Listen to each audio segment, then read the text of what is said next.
Today I'm going to show you how to create a film look on your digital camera.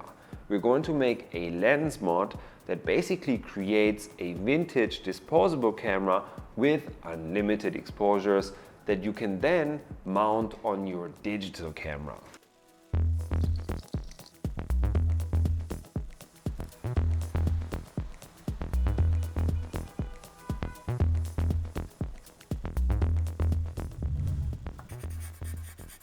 Vintage cameras are amazing to achieve that 90s feeling.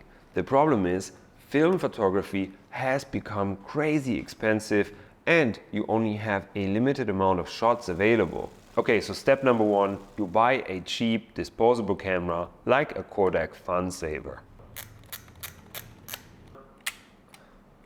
Now, once you're done shooting your first roll of film, you want to remove the stickers and open the whole thing up.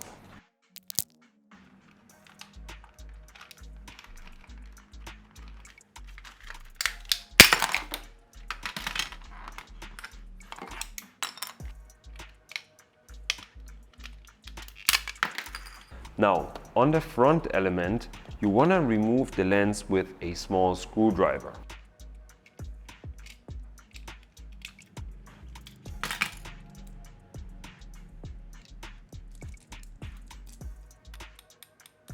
Afterwards, you can get rid of the roll of film and you can get it developed later. Next up, you want to grab an old body cap and simply drill a hole in it.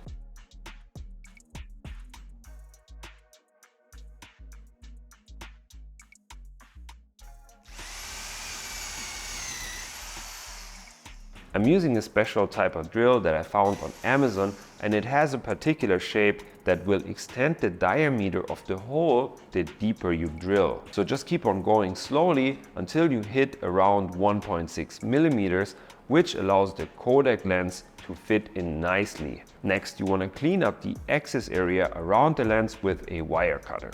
Cool. You see, once I push it in, it fits nice and snug, which means you don't need any glue. I repeat, don't use glue.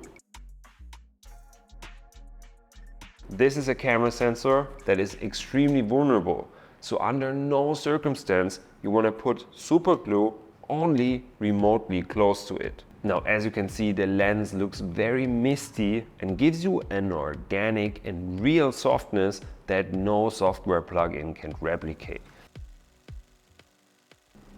Okay, so you got your vintage lens and you're ready to shoot. But we have to change something in the camera first.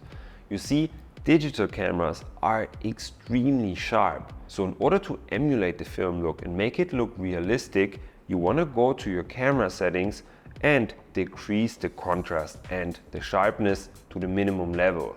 That makes it look a lot more realistic. Also, using an external flash or even the flashlight on a phone really helps to sell the effect, as disposable cameras typically work that way. Now, once you're done shooting, you want to edit your photos in a specific way so that the film effect is even more convincing. You can use any editing app that has some vintage filters built in. I personally like to use Lightroom, and I just find one of these built-in presets that look like film. So on the left hand side, you just scroll down, select Style, Vintage, and any one of those. I think they emulate film colors pretty well. I'm using this VN08. Now here you can see the before and after, and I think it looks pretty cool and convincing. Now on the actual image, I make very minimal changes. So all I do is increase the shadows a little bit to bring back some detail, and you can scroll down and add a little bit more film grain, as these disposable cameras tend to create a lot of grain. So I think that makes it a little more convincing. I also like to ensure that all of these lens corrections are turned off, because I don't want the image to artificially look better. And additionally, if it's a little too sharp, you can reduce the sharpening, but that is an optional step. Now here are a couple more examples. So all I do is turn on the filter, increase the film grain, and raise the shadows a little bit. Remember, you don't have to go crazy on the edit, because your in-camera settings and the plastic lens are gonna do the majority of the work, and I really do like the results right here. Now, you might want to add a couple more organic looking elements like scratches and so on, and I highly recommend Etsy to find this kind of thing. On this platform there are people who sell these kind of assets for $3 or $4, and they got also other cool stuff like dust textures, film burns, and many more. Now, as I said, this also works with video, but instead of putting some static grain, you want some motion elements. Now, I got this sample clip that I shot in Chinatown with the Kodak lens, and I want to spice it up a little bit more to make it more vintage. I personally like to find these kind of overlays on a platform called Motion Array, who made today's video possible.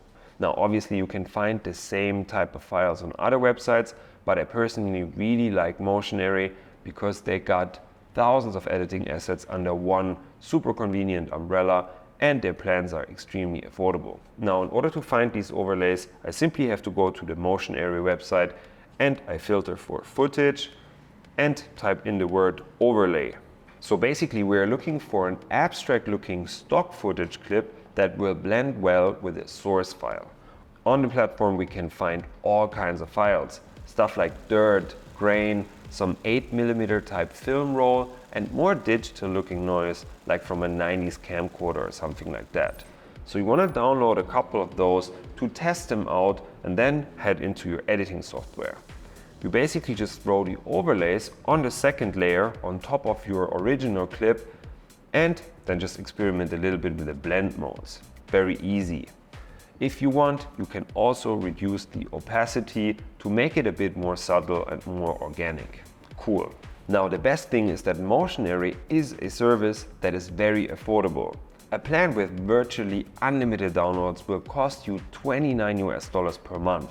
However, if you switch the billing cycle to annual, then it drops down to $19, and it gets better. If you use my link below for the annual plan, it knocks off an additional $50 per year, so you end up paying less than $17, which in my opinion is really decent. And once again, thanks Motion Array for making another video possible. And last but not least, here are some bonus tips. Number one, the vintage lens doesn't allow a whole lot of light on your sensor.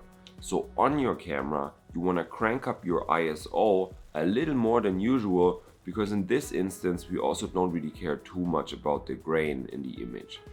Number two, not all body caps are the same. I originally tried it with a non-branded one from Amazon, and it had really thin plastic, and unfortunately the results were a bit out of focus.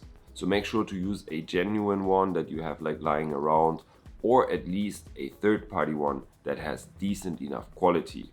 Some cameras have a default setting that prevents them from releasing the shutter when no lens is installed. So if that is the case, you can simply deactivate it in the menu, no problem. If you have a Canon, that function is located in the orange menu and it is called Release Shutter Without Lens. As I said, I personally don't recommend using glue, but my specific workflow only works with that special drill bit that creates a perfect hole. There are plenty of other DIY tutorials on the internet, and it seems like they all use glue. I don't recommend it, but I'll link them below just in case, okay?